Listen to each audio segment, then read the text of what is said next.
Sorry, yesterday when we spoke, you had concerns with the issues raised by the Chief Justice that borders on her personal liberties and rights in the supplementary affidavit that she filed before the court, alleging, among others, that she was denied using phone and laptop before the 5-member committee.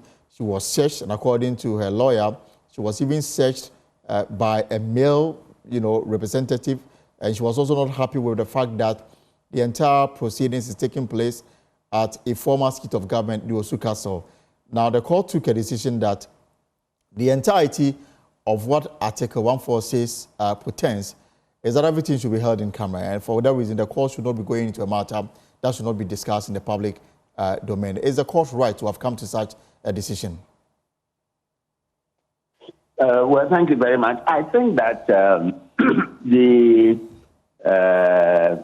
basis for throwing out the supplementary affidavit is simply the fact that when you bring an application for an interlocutory injunction, the court decides the application based on the main affidavit, that was deposed to accompany the motion.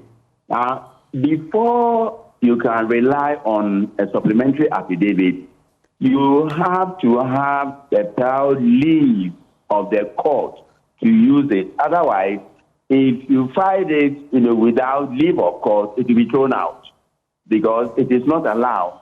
So it is an exercise of discretion whether a supplementary affidavit, will be allowed or not. So that's, my first comment. My second comment is the fact that yesterday I did point out that we are dealing with the Chief Justice of the Republic of Ghana, and therefore all the courtesies accorded the office must, continuously be bestowed on her because after all, she's not on trial as a criminal.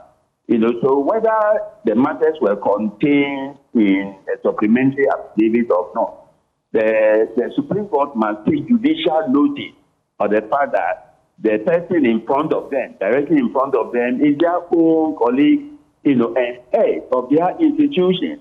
And therefore, the court, neither the court nor the Appointment Committee, must treat her, as though she were an ordinary citizen litigating a right. Not at all. She remains the Chief Justice, and all the privileges and courtesies and decency and decorum, must be available to her in accordance with Article 19 of the 1992 Constitution and the ethics and ethos, of the judiciary.